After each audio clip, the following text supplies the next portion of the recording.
Good morning. তো তোমরা কেমন আছো? আশা করি ভালোই আছো। তো দেখো, আজকে মেঘলা করেছে আকাশ, তো বৃষ্টিও হচ্ছে সকাল থেকে। তো দেখো আমরা কি করছি। তো এরকম বৃষ্টির দিনে লুচি আর ঘুগনি খেতে আমরা সবাই পছন্দ করি। তো আমার হাজব্যান্ড আর আমার বেবির পেটে একটু প্রবলেম হয়েছে, তো ওই জন্য লুচিটা আর করিনি, রুটি আর ঘুগনি করেছি। তো দেখো আমার সোনাকে পড়াতে এসছে সকালবেলা, তো ওকেও আমি সকালে যদি পড়া থাকে তো ওর জন্য টিফিনটা করি। তো দেখো ওদেরকেও দিয়ে দিয়েছি। তো সোনা বললো আমি একটু বাদে খাবো, কাজ করছি।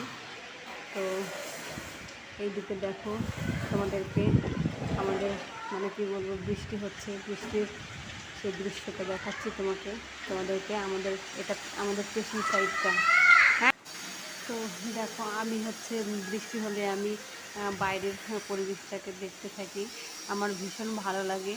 কিন্তু বাইরে বেরোতে গেলে কি বলবো, কান্না পায়, কেন কি আমাদের রাস্তাটা তো ভালো নয়।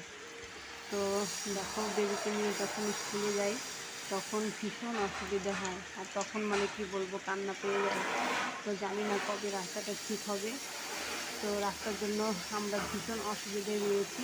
তো কি বলবো, না বেরোলেই নয়, তখনই কি বলবো, তখনই বেরোয়, তাছাড়া ঘরের মধ্যে চুপটি করে বসে থাকি। হ্যাঁ,